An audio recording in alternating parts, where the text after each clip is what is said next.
Because a lot of producers think if they sell a beat online, especially an exclusive, that's it. Their rights are gone. Right. Now we're kind of used to, sell the beat. You can use it how you want. Wait for these BMI ASCAP checks, right? So once we start breaking it down into, what does it mean to actually have a copyright and being able to really have flow control over how somebody is actually using your music, then I think that's going to benefit a lot of producers as well in the long run.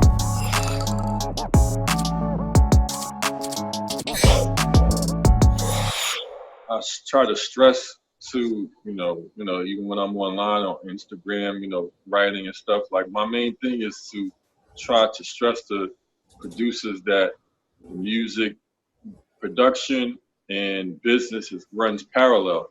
I'm just here to say that you have to take both things serious and really don't be intimidated as well. I mean, I think that's part of the problem. I think a lot of producers hear the word business and assume that it's just this big thing that it's going to take them years to kind of understand. And once you realize that you're going to be learning every day, and essentially knowing the music business is essentially like knowing about copyrights, right? So it's kind of like, if you understand that once you create something, you have a set of rights, and based on those set of rights, you're going to be exchanging those set of rights for money. That's all the music business is. Somebody wants to play your beat, that's a right. In order for them to do that, they got to pay you. Somebody wants to distribute your music, they got to pay for that right. Somebody wants to use it in a movie, they got to pay for that right. I think the easiest thing to do to try to help producers is try to break the game down into the simplest form, which is what I try to do every day. Yeah, and I see you doing that online quite a bit. Right. You create those conversation starters. They're eye-catching, they're kind of shocking sometimes to a lot of people, but then they beget more conversation and they make people really want to delve into some of these topics that maybe previously they didn't even know existed. And I think and you mentioned copyright, publishing rights and copyrights are kind of like the two big things when it comes to being a creator, insofar as being able to exploit your own intellectual property for some kind of financial gain. Mm-hmm. Do you find that a lot of people confuse and conflate the two?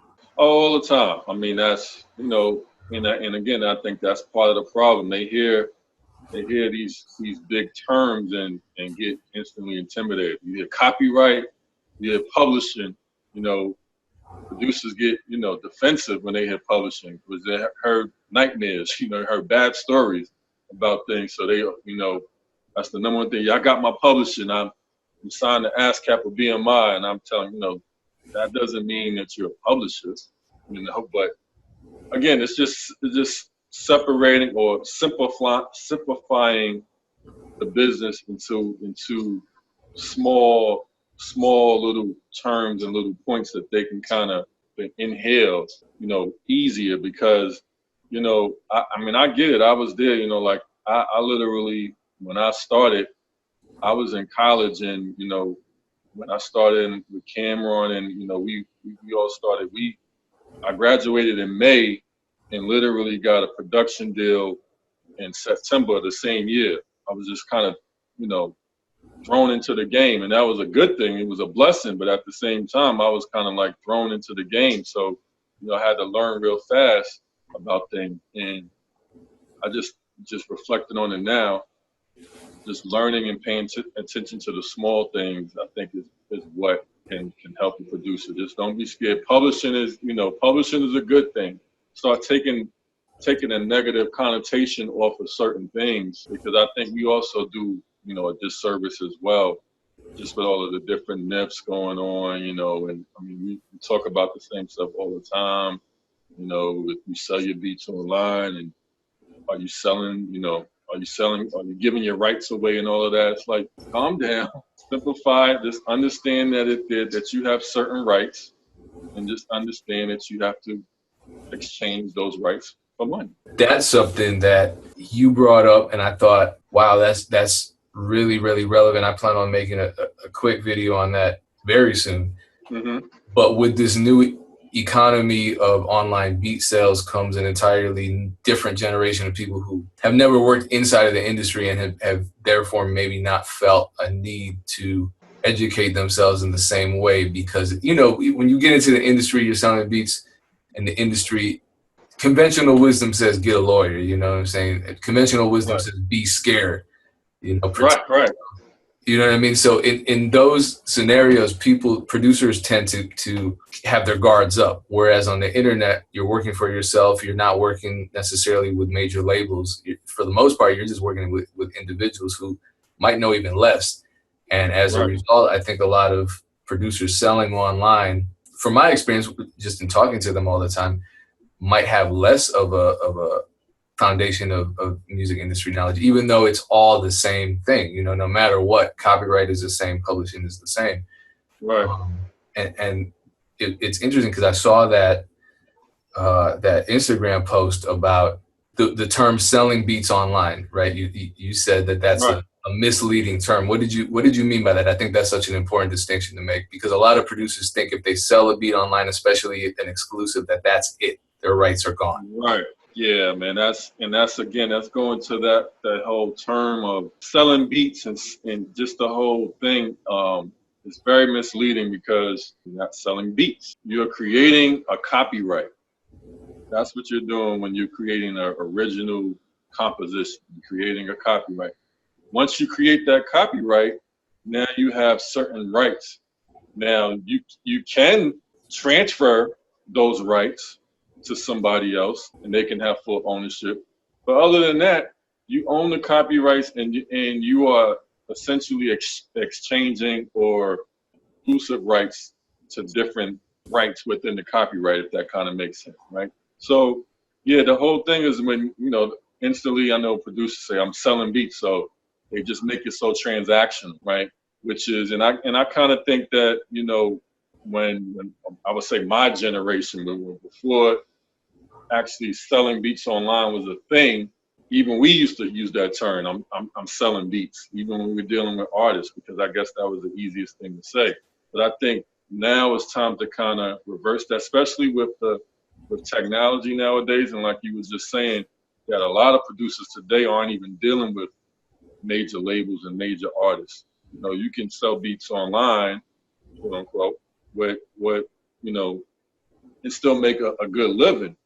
But I think we need to reverse that selling beats thing, because in the future, and that's kind of what I'm adding in my new book, there's going to be different rights available that you can sell within your copyrights that we can't even see right now. You know, so you might have a beat that you want to use with an artist, but different technologies you may be able to give a person a license just to play that beat at a certain time in a certain place, right? Where now we're kind of used to, sell the beat, you can use it how you want, wait for these BMI ASCAP checks, right? So once we start breaking it down into, you know, what does it mean to actually have a copyright, and being able to really have full control over how somebody is actually using your music, then I think that's going to benefit a lot of producers as well in the long run. Okay, so I'm looking forward to reading this then. Just to give a concrete example, let me make sure that I'm following Right. what you're saying. So an example that I see all the time, insofar as technology changing the way that the copyrights operate, is with not streaming, not anything that I think people even think about, but it's YouTube monetization. Right. Where it seems right now that you say you sell a beat to a label, right? And right. that label releases the song. The label now, because of the contract probably being a work for hire, you know, now they own the master to it. Right. But they say nothing in the contract about who's getting the money from the YouTube ads once they upload that video to their channel. So what ends up happening is that money goes to the label by default, and the artist, the songwriter, the producer, the session player, all the people involved in the creation of that song never signed away that right, because that right is so new that it's not even defined in the paperwork, right? Right.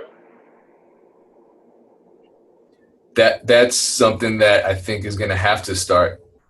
Do you think is that something that you predict is going to be in the paperwork from now on? That That's not only, that's happening to me right now, right? I have probably a catalog of 50 songs, and a lot of the songs that I produced in the early 2000s, those contracts weren't around when streaming was around. So even with some of the for example, like I'll give you an example, like Ghostface produced a song on, I can't remember what album, but I received royalty checks from Sony when he was actually on Epic when he put this album out. I think it was a Pretty Tony album. He's unrecouped, right? So he's an artist that he was making albums using a bunch of samples. He didn't really care about all that stuff. But slowly but surely over the years, his unrecouped budget was going down, right? So he was paying the money back to the record company. Now, my question is, you're putting his whole catalog on all these streaming sites. Why is that money going towards recouping the budget that I never agreed, when I never agreed to have this streaming deal with you guys to use that master on all these streaming sites? So why is that money going to refund or his budget that he owes the record company, right? So it's definitely something that I'm dealing with now, but kind of getting to your point, there's something that's just how it's going to be in the future, where contracts are going to be for individual rights for everything, and I predict that even this model of using paying creators and copyright holders based on ad revenue, that's going to go out the door.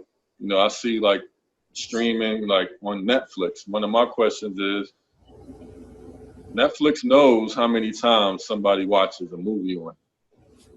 So if you know how many times that they watched the movie, you know how many times that music was played in that movie. So therefore, there's no reason for me to give you a sync license and get paid a one-time fee to have my music in your movie, when I can count how many times my music is being played in that movie, and therefore I can receive royalties on it. So, we're getting there in the future, and that's why I want to just prepare producers for that, because if you don't know that, you're gonna have a hard time.